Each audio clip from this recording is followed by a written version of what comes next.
Welcome to Studio 434, the official podcast of the Oviedo-Winter Springs Regional Chamber of Commerce. I'm Paul West, Membership Director here at the Chamber, joined today by Tina Keys, Certified Divorce Coach of Florida Coaching and Mediation. Yes. Hi. Thanks, Paul. My name's Tina Keys. I have a business, Florida Divorce Coaching and Mediation. We specialize in working with families going through the restructuring process of divorce and wanting to do so more amicably. So what I really specialize in is both mediation, which is working with two parents together, mostly pro se mediation, which means that two people don't have attorneys and want to go through that process with as little intervention as possible from professionals. And then I also work individually with parents who maybe don't have someone on the other side of the equation that wants to do it that way, but are still trying to get through the process as cost efficiently and low stress as possible. Right. And I bet there's a lot of people that just do not know where to start, but they know this needs to be done.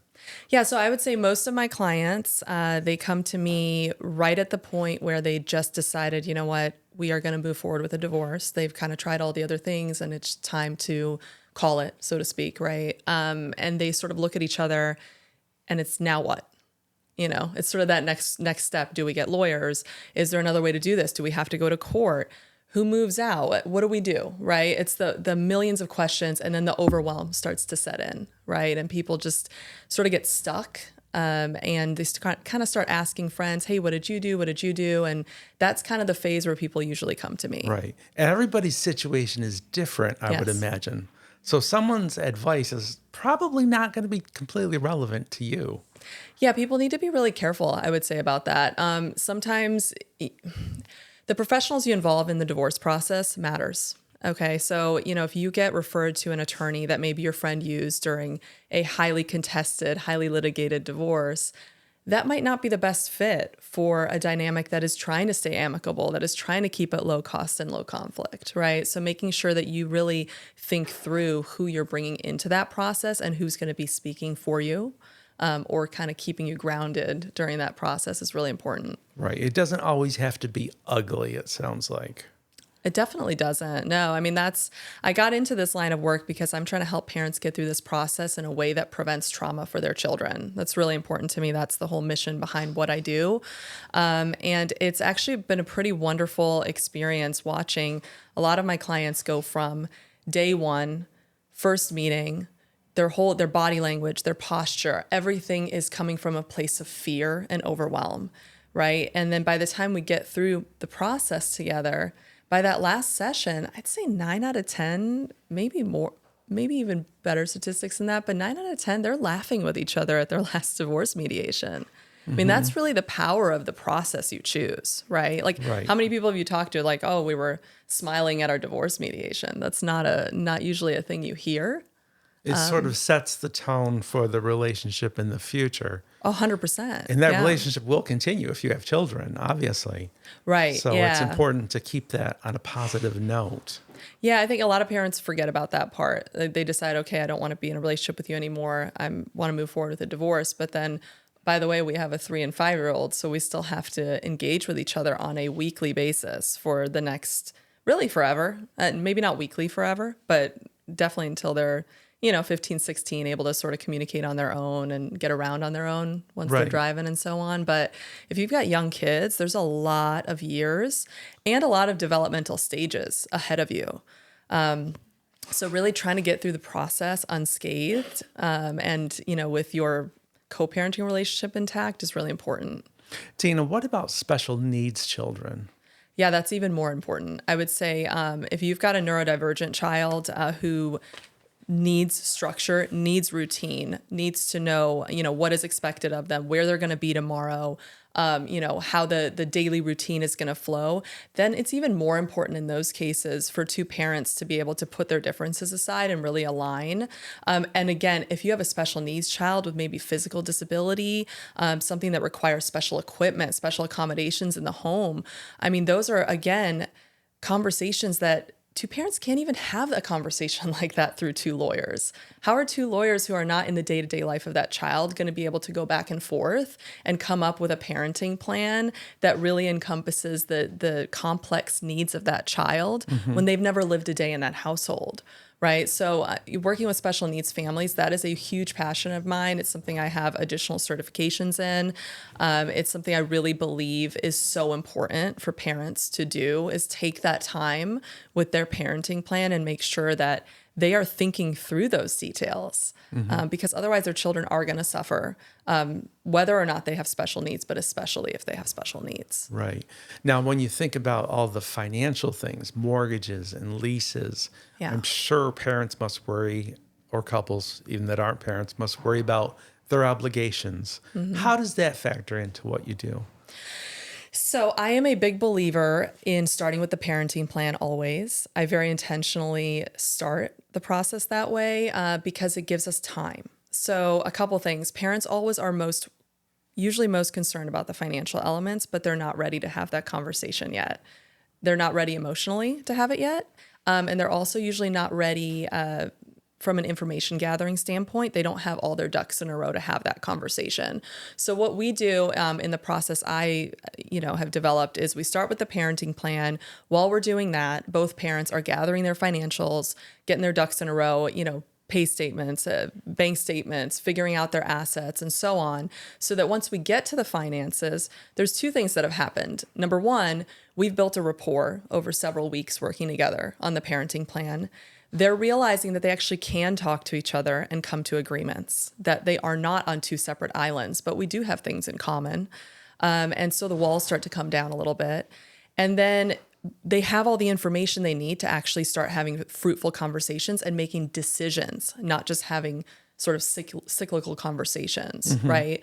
I'm a big believer in bringing consultants into the process. So for example, if I've got, a family, they've got a marital home, there's a mortgage involved. This is, I'd say 9 out of 10 cases I work on. Marital home, one or both are on the mortgage. Somebody wants to often stay in the house, don't want to sell it.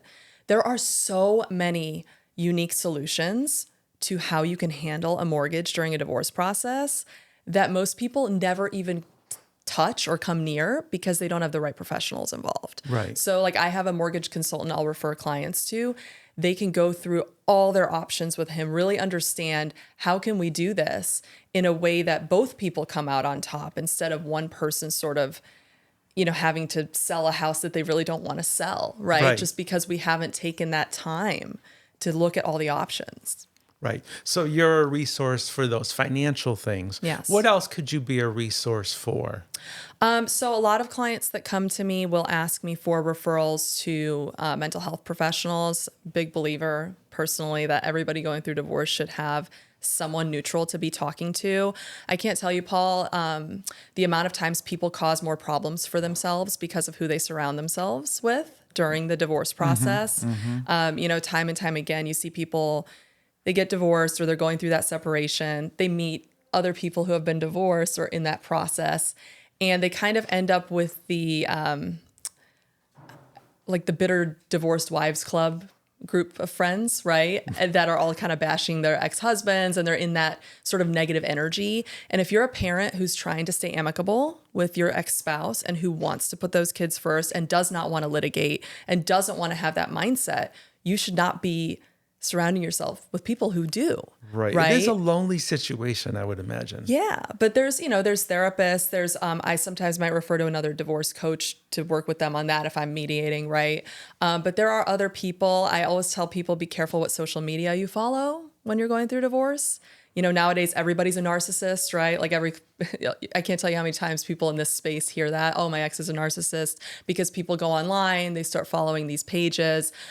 It is just feeding more negativity into a process that is already emotionally overwhelming and draining. So the best advice I could give people, follow the positive pages, find co-parenting peacefully, find these positive resources so that you can be the best version of yourself in that process instead of following the pages that are just feeding the negative energy, because it's just not helpful. I think the main point that I've picked up on anyway that I didn't know is family first. And that's the priority. And it sort of sounds like things will fall into place once you put those things in order about the children. Yeah, so the traditional divorce process, unfortunately, is very set up to have two sides, right? my side with my attorney, your side with your attorney, and then we, negotiate, right? It's very positional in nature. And my process is not like that. It's me and the two people. If at any time they want to bring in lawyers, welcome to do so. I often refer out to lawyers for consulting type work or reviewing agreements after they're done. But the process is we're one team trying to find the best outcomes for everyone. And the kids are the number one priority, right? And it's a different outlook. And, I find, Paul, a lot of people that choose to work with me are children of nasty divorces. Like they themselves at a young age, their parents split up. It was nasty. It ruined their childhood or had a very negative effect on their childhood. They are now in their 30s, 40s, finding themselves facing divorce with children. And their number one thing is, I will not do that to my children. And they are in search of an alternative. And that's when they find someone like me. They're like, yes, this process makes sense because we are operating as a team, putting the kids first. Yes, are there complicated financial issues? Sure. A lot of them are math problems, really, when it comes down to it. Like we got to figure out the math. We've got to have the space and time to do that. And people need to put their walls down to be open and honest about what they're willing to do. And if they can do that, you'd be surprised. People realize they're actually not as far off as they thought they were. But it just kind of takes that mindset. That's the number one thing, is how you choose to view this process. Right. So it sounds like mindfulness is a key Yes. element that is a benefit to people in this situation. It is. I will tell you, in my divorce coach training, my mediator training, all those things, they talk about how a lot of people operate from a place of fear when going through divorce.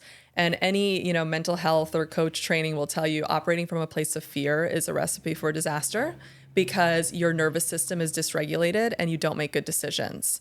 You can't think straight.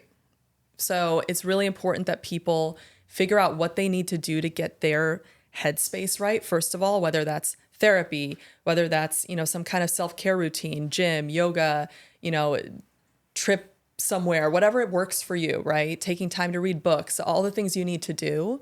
And then choosing a process that focuses on being, like you said, mindful and thinking before you act is so important. Because if you're acting from a place of fear, you're not going to end up with good agreements. You're going to miss a lot of details. And you're likely going to end up in a worse financial position long-term than you could have been if you had just slowed down and taken a breath, When I got into this space, right, I initially was working with people individually. And then I had one family sort of come to me and ask, can they work with me together? And that's what sort of drove me down the path of becoming a certified mediator. And I will tell you, Paul, there is so much power in the professionals that are chosen to work with a family. Like one of the things for me, I take my job very seriously. It's really important that I set a tone that opens up a door for communication. So I'm big on keeping parents in the same room or virtual room. Most of what I do is virtual, right, over Zoom, as much as possible so they can directly communicate with one another. I think there's two reasons. Number one, it helps speed up the process of getting to resolution if they're hearing each other's words directly. Number two, it's important for them to learn how to talk to each other because at the end of a marriage, communication is usually not good, right? It's broken down. They're either not talking, or if they are talking, it's often, a 1 to a 10 real fast, right? We're just arguing. Everything is an argument.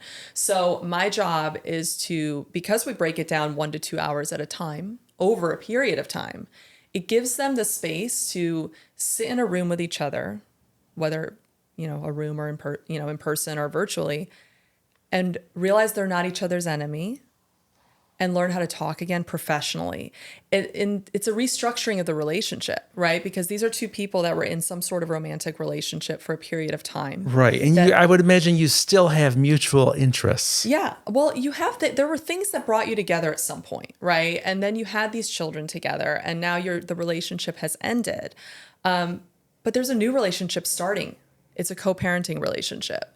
And people need to learn how to have a more professional approach in their communications. These are some things I talk with them about when we do the parenting plan. What is it going to look like? There's tons of co-parenting apps out there. Having clear protocols on things is so important. I'm very big on details in parenting plans. I say this all the time. I've been a stepmom for 10 years. I've lived the blended family, joint time sharing lifestyle. I also have my own biological sons now. So we've, 4 kids ranging 17 to all the way down to 4. Like I've done all the ages. You've lived all the dynamics. All the dynamics, right? And I tell people the conflict is not in the high level agreement, right? Yeah, sure. We're going to agree on extracurriculars or we're going to share costs 50-50. Cool. The conflict is in the details. It's in the, okay, we're going to share costs, but if I have to pay for your cost up front, when are you going to reimburse me by? How are we going to track that? That's where the conflict happens. When one person has one set of expectations, the other person has a different one. We talk about things in my parenting plans when I work with people. I bring up things like preventative health care. Who's responsible for managing that, right? That's not in most parenting plans, but it comes up all the time. Who's managing the annual doctor's appointments, dentist appointments? Because it will cause conflict if there's not clarity. Either it'll get forgotten and missed, and then there's the blame game, right? Or they're both trying to do everything and then getting in each other's way, creating confusion with doctors. So these are things that are really important. I ask every family in my intake, do any of your children have IEPs, 504 special needs? Because if there's a school system that's involved, right? We've got an IEP meeting every year. We've got decisions that have to be made. How are we going to make those decisions? And again, with special needs, if there's psychological testing that might have to get done, how do we decide that? Who are we going to use? Who pays for that? There's so many details, and often they're kind of blown over because there's so much conflict going on that people don't want to open up the door for more conflict. But I think the opposite is true. If you talk about it now when it's already all kind of, stressful and overwhelming, let's set the expectation now, because then it's like we have one playbook that we're operating from instead of 2 people that clearly had very different viewpoints in life, which is what brought them to divorce, now expecting that they're going to be aligned on how they're co-parenting these kids. It just doesn't make logical sense, right? So we have to get aligned to prevent that conflict. Align it and set that tone for the future. Right. And as their lives move on. Yeah, and they can always change it. If they set a plan now in place, right? And then let's say in 3 years it doesn't make sense anymore to do the 2-2-3 time sharing schedule they agreed to. You can change it if you both agree. It's fine. It doesn't. It's not set in stone forever, but it's setting the expectations up front, and it's making sure there is an agreement in place. The idea that you're going to agree on holidays just willy-nilly every year, it's not going to happen. There needs to be some kind of agreement up front to make sure both people know what the expectations are. And with the finances, I would say, it's so important to information gather thoroughly up front, because sometimes people are trying to have conversations in a vacuum in certain areas and they don't know what they don't know. And so a big part of mediation is self-determination, right? A person being able to make their decisions and feel confident in those decisions. So what I like to do is really break it up section by section and make sure that we're getting into the details in each area, so that if they need to get more information, if they need to talk to consultants, they have the space and time to do that. And we're not missing things, So I have a long template that we work from, and that we just kind of look through that and work through each section. There's so many things that often are missed because parents just don't know to think about them. Right. Right. And that's in the parenting plan and the marital settlement agreement. So. Well, Tina, if anybody is at home listening, feeling sad and depressed and confused and contemplating what they should do, I think that you made them feel better about their situation. I hope so. Yeah. Well, you know what? I will tell you this, Paul. I do free discovery calls with people, so I'm always willing to talk to someone for half an hour and see if I'm a fit, and if not, happy to connect them with. I network with tons of people in this space. So, but I will tell you how many times parents come to me in that initial consult, and you just can see that they are terrified of what's to come. And by the time we finish that 30-minute conversation, they're relieved. Because most people don't want to litigate. They don't want to spend $60,000 over the course of 2 years arguing and hating each other at the end of the process. And, what I offer is a very different way of doing this. I mean, most of the families I work with, they come out of this whole process divorced, pretty much done, less than $5,000. I mean, that's like, and they like each other at the end of it. Right. They're not best friends, but they can manage communication civilly. Right. They can speak positively of one another. It's a very different set of circumstances than what you often find after that sort of traditional high conflict litigated divorce process. Right. So maybe times are changing with regard to divorce. I sure hope so. I believe that there's a lot of people who want to do it amicably, who don't want to spend their life savings on this process, who want to put their kids first. They just can't find the process that allows for that. That's what I believe. Because I think once people realize that mediation, like what I do, and I'm not the only mediator in town, of course, right? But pro se mediation, where it's not like sort of this, two lawyer model. It's a different model, right? A lot of people don't know it exists. It's not for every case, right? Not every case is going to be a fit for what I do, but it is a fit for certain people. And, we all have different things that we can offer to clients. And I think for me, if you're a family who has sort of, you did the counseling, you tried, you really tried, you wanted to save the marriage and you just could not do it for whatever reason. And you're terrified of destroying your children's childhood because of this divorce. This is the last thing either of you wanted, right? Please call me. This is why I do this work. I genuinely care about the families I work with. Making sure those kids have the most positive outcome is what drives me. I see it as sort of a generational impact, right? The work that I do. I work with two people. Their child will never know me, but the work I've done will impact the rest of their life and their children's lives and those children's lives. So it's really a passion project for me. I genuinely love what I do. People will ask me, how can you mediate divorces for a living? Isn't that like stressful?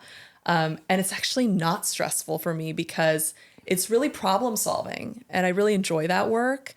And it's wonderful when you can see two people who feel like they have insurmountable problems and differences, realize that they're not insurmountable, right. And come out of it better off in the end. It's really, it's a very rewarding field to be in. And if I'm not a fit, I'm always happy to talk to somebody and get them connected with attorneys who I know do this for the right reasons and have the same outlook of reducing conflict and costs, right? Happy to connect them with therapists. I have a huge network.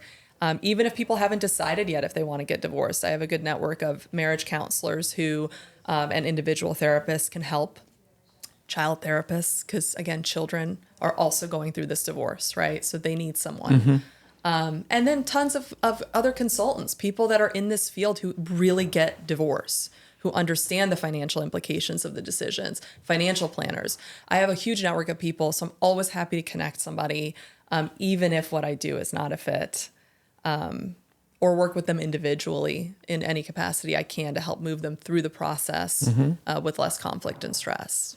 Well, Tina, I know you're making a difference in a lot of people's lives, and that should be rewarding for you. Yeah. Tina Keys, certified divorce coach with Florida Divorce Coaching and Mediation. Yes. That's it for Studio 434 for this month. We'll see you again next month.